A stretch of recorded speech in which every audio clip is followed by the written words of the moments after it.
Hi viewers, Tanvir Wahid America থেকে বলছি। আশা করি সবাই ভালো আছেন।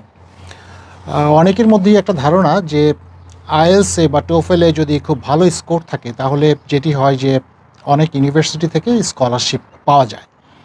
আসলে আইএলস বা টোফেল যেটি হচ্ছে এটি স্কলারশিপ পাওয়ার কোনো ক্রাইটেরিয়া না। আইএলস বা টোফেল হচ্ছে তাদের ল্যাঙ্গুয়েজ প্রফিসিয়েন্সির যে ক্রাইটেরিয়া সেটি কোনো ইউনিভার্সিটিতে 6, কোনো ইউনিভার্সিটিতে 6.57।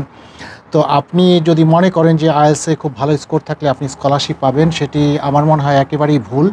কারণ স্কলারশিপ যদি পেতে হয় ডেফিনেটলি আপনাকে স্কলারশিপের জন্য কিছু এক্সাম আছে, সেগুলো আপনি দিতে পারেন। যেমন আপনি জিম্যাট দিতে পারেন, যারা এখানে এমএস করতে চান তাদের জন্য ডেফিনেটলি জিম্যাট একটা অপশন, এবং এছাড়া জিআরই আছে, স্যাট আছে, এসিটি আছে, সেগুলো আপনারা দিতে পারেন।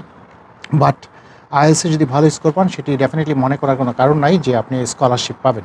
বাট স্কলারশিপ পাওয়ার ক্ষেত্রে যে প্রসিডিউরটা সেটাতে আপনাকে সাহায্য করতে পারে। অর্থাৎ আপনি যদি ওই পার্টিকুলার ইউনিভার্সিটির আপনি যেই ইংলিশ প্রফিসিয়েন্সি যে ক্রাইটেরিয়া আছে সেটি যদি আপনি মিট করতে না পারেন তাহলে তো আপনি অ্যাপ্লাই করতে পারবেন না। সো আপনার যদি আইএলস ভালো থাকে আপনি ভালো ইউনিভার্সিটিতে আপনি অ্যাপ্লাই করতে পারবেন, এবং যেটি হয় যে স্কলারশিপ পাওয়ার ক্ষেত্রে যেই আপনার পাথওয়েটা সেটি হয়তো আপনি এক ধাপ এগিয়ে থাকবেন। বাট স্কলারশিপ এক্স্যাক্টলি পাওয়ার জন্য যে আপনি কতটুকু স্কলারশিপ পাবেন, আপনি কি 20% পাবেন, আপনি কি 50% পাবেন, না আপনি ফুল স্কলারশিপ পাবেন, সেটি পাওয়ার জন্য আইএলস সেরকম কোনো ভূমিকা রাখে না।